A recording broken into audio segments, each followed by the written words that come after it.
Ako nga pala si Carlo.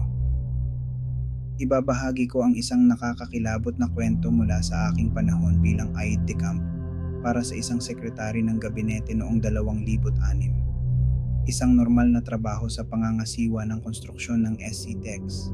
Ngunit isang gabi, ang lahat ay naging parang isang pelikula ng horror. Bilang bahagi ng aking trabaho, ako ang nag-aasikaso ng mga press conference at tumutulong sa mga media na bumibisita.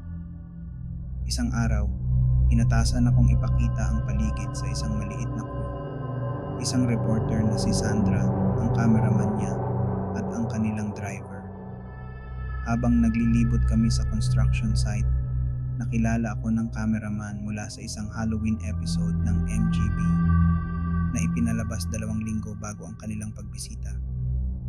Nagtanong siya tungkol sa mga paranormal na karanasan ko at syempre, nagkwento ako ng ilang ghost stories.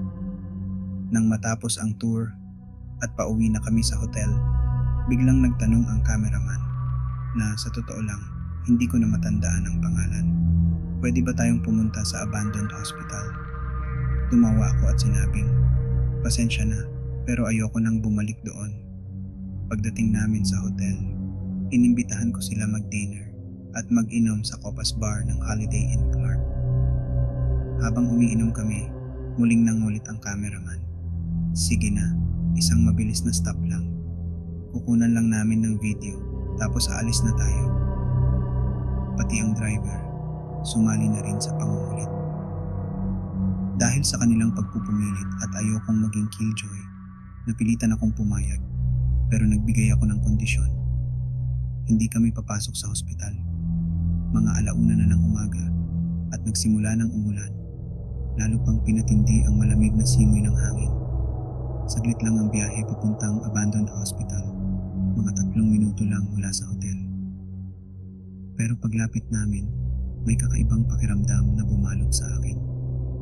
Hindi lang dahil ayaw kong nandoon, parang may mali. Ang crew ay tahimik at tila nakikiramdam sa paligid. Habang dumadaan kami sa mahabang daan, biglang may nangyaring insidente.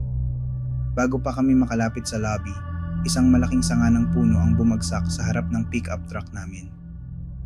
Shh! Sigaw ni Sandra. Atras! Atras! Utos ko sa driver. Pero habang inaatras niya ang sasakyan, bigla na namang bumagsak ang isang sanga sa likuran namin. Trapped kami. Nagpanik ang lahat sa loob ng truck. Sa gitna ng ingay ng ulan, narinig namin ang isang nakakatakot na tawa na parang umuulit-ulit. Parang may nagmamasid sa amin habang nag-e-enjoy sa sitwasyon namin. Ang cameraman, na ngayon ay nag-aalala na, sumigaw sa driver, "Dalian mo, baka may mangyari sa atin." Si Sandra, na nasa likod ko, ay hysterical na. Ang driver, halatang natataranta, inarangkada niya ang makina at sinubukang iwasan ang sanga. Narinig ko ang malalakas na tunog ng sanga na galing sa ilalim ng sasakyan. Mabilis niyang pinaharurot ang pickup, sinubukang makaalis sa nakabibinging sitwasyon. Pinaikot niya ang sasakyan at sa wakas, nakalabas kami mula sa lugar na iyon. Nagpark kami sa malapit na McDonald's para tingnan ang pinsala at kalmahin ang mga nerbiyos namin. Sa loob ng restaurant, tahimik kaming lahat, tila nag-iisip kung ano ang nangyari. Hanggang sa nagsalita ang cameraman, "Dapat nakinig na lang kami sa'yo." Tila lahat kami sumang-ayon na sana hindi na kami nagpunta doon. Dapat uuwi ako, pero pagkatapos ng lahat ng ito, nagdesisyon akong kumuha ng kwarto sa parehong hotel. Ayaw ko talagang mapag-isa. Ang pakiramdam ko, hindi na lang sana talaga kami tumiloy.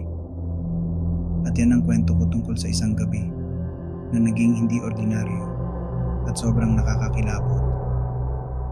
Minsan, mas mabuting makinig sa iyong instincts, lalo na pagdating sa mga lugar na may madidilim na nakaraan. Ikaw, meron ka bang creepy confession na gustong ikwento?